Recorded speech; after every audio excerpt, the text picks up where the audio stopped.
guys, I'm Quynh Vu, and I'm here at Real Talk Media today interviewing Darel Ison. Everyone.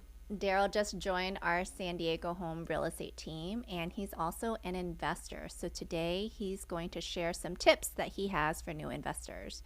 So Darel, can you tell us some things that investors should know when they're looking to buy their first investment property? What are your 3 top tips?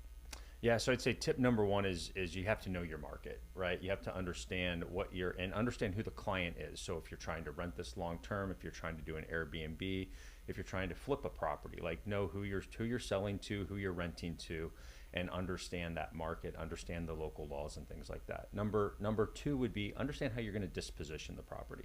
Are you going to flip it and sell it?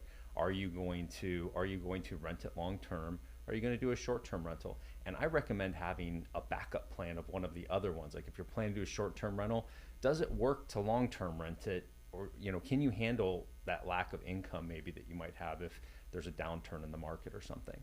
The last thing I would say is that you have to understand your numbers, right? Know your numbers. New investors love to look at the numbers through like rosy glasses, right? Like they look like, yeah, this thing's going to make money, and they don't oftentimes account for everything.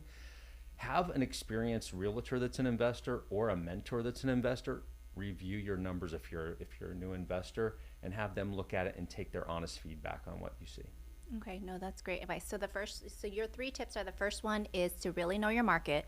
The second one is to know how you're going to disposition that property, how you're going to use it as an investment property, either as a flip, as a long-term rental, or potentially a short-term rental.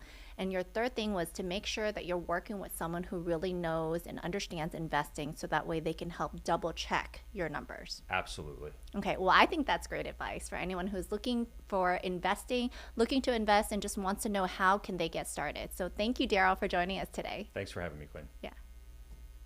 Great. Okay, Perfect. that's awesome.